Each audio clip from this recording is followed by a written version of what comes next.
నిబద్ధతతోని పద్ధతిగా ఎక్కడ కూడా ఒక పైసా అవినీతికి తావు లేకుండా పని చేసినా అని చెప్పి ఇప్పుడు వాళ్ళకి చెప్పిన. ఏసీబీ వాళ్ళు అడిగితే 82 ప్రశ్నలు అడిగిండ్రు.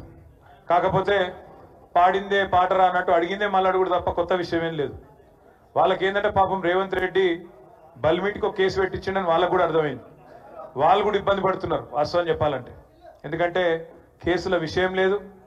వీడికెళ్ళి ఫార్ములా ఈ రేస్ అనే ఒక ఈవెంట్ని హైదరాబాద్నే ఉంచాలి, కష్టపడి తెచ్చినాం ఇండియాకు మొదటిసారి భారతదేశానికి, ఇక్కడనే ఉండాలి, ఇక్కడ ఉంటేనే మన రాష్ట్రానికి పెట్టుబడులు తెచ్చుట్లు కానీ భవిష్యత్తులో ఎలక్ట్రిక్ వాహనాలకు హైదరాబాద్ను తెలంగాణను ఒక ప్రధానమైన స్థావరంగా ప్రపంచంలో తయారు చేయాలనే ఒక విజన్తో చేసిన పని తప్ప ఇలా పైసలు అవినీతి అలాంటి గలీజు పనులు రేవంత్ రెడ్డి చేస్తారు తప్ప మేము చేయము, మాకు ఆ కర్మ పట్టలేదు అనే మాట కుండబద్దలు కొట్టినట్టు వాళ్ళకి చెప్పిన.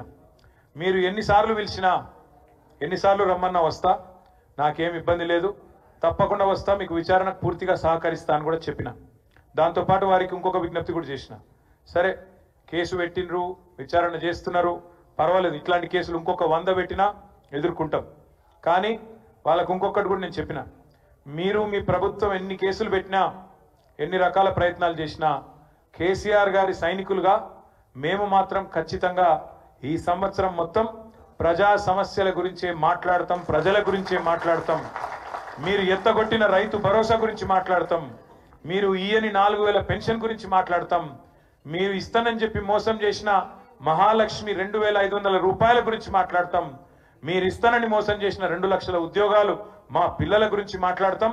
ఖచ్చితంగా ప్రతి సమస్యను 6 గ్యారంటీలు 420 హామీలు ఏ ఒక్కటి ఇడిచిపెట్టకుండా మాట్లాడతాం. నువ్వు ఇటువంటి కేసులు 100 పెట్టుకో, వదిలిపెట్టమని చెప్పిన.